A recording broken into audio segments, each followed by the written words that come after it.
করতেছো এইগুলো? তুমি কি চিন্তা করছো এই মাছের মাথা আমি তোমার মায়ের জন্য রান্না করছি? এই মাছের মাথা আমি তোমার মায়ের জন্য রান্না করিনি।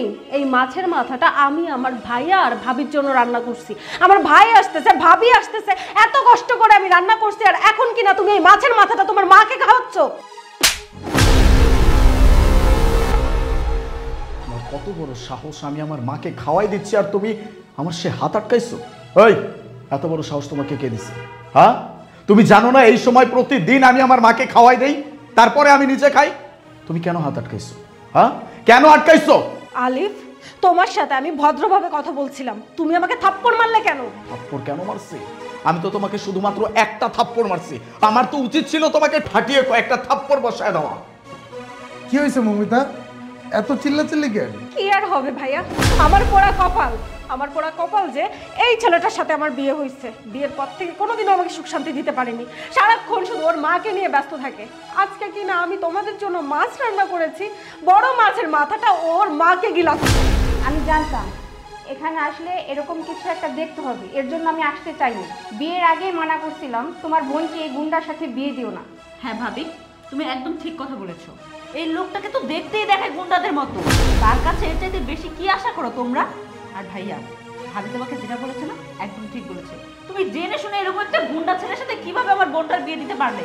এখন যে আমার বোনটাকে মেরে মেরে একদম শেষ করে ফেলবে, তখন তখন কি হবে? আপনি কিভাবে পারলেন আমার বোনের গায়ে হাত তুলতে? আপনি তো একটা মানুষই না, যদি মানুষ হতেন তাহলে এইভাবে আমার বোনের গায়ে হাত তুলতে পারতেন না। হ্যাঁ চুপ করো তোমরা, তোমরা দুজনই তো দেখতেছি মমিতার মতো হয়ে গেছো।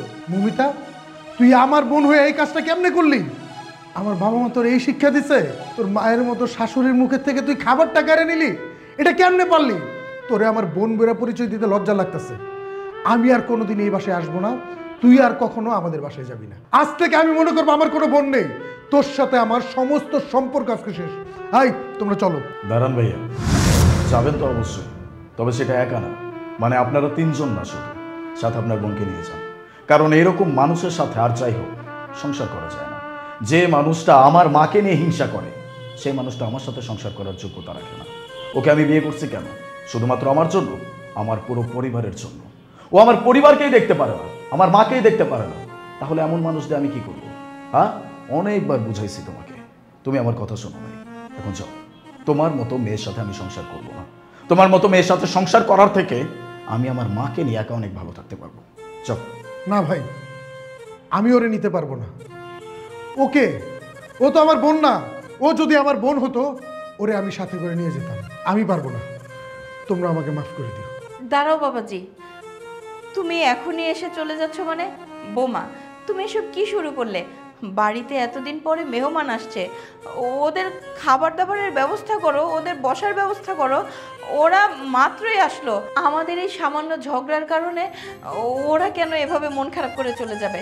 আর বাবা, আমার মাছের মাথা খেতে হবে না। বোমা, তুমি এখনো দাঁড়িয়ে আছো কেন?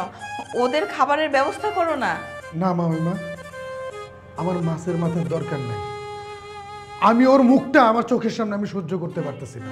আচ্ছা মমিতা, তুই একটা জিনিস ভেবে দেখতো, তুই তোর শাশুড়ির সাথে যে ব্যবহারটা করতেছিস, এই ব্যবহার যদি তোর ভাবি আমাদের মায়ের সাথে করতো, তখন তোর কেমন লাগতো? যাই হোক, এখানে আর কথা বাড়ানোর দরকার নেই। মামিমা, আমাকে মাফ করবেন, আমি আপনার রিকোয়েস্টটা রাখতে পারতেছি না, আমি চলে যাচ্ছি। দাঁড়াও ভাইয়া, ভাইয়া আমাকে এভাবে ফেলে যাও না। যে সমস্যাটা হয়েছে ওই সমস্যাটা সমাধান করে যাও। আমি আমার ভুলটা বুঝতে পারছি।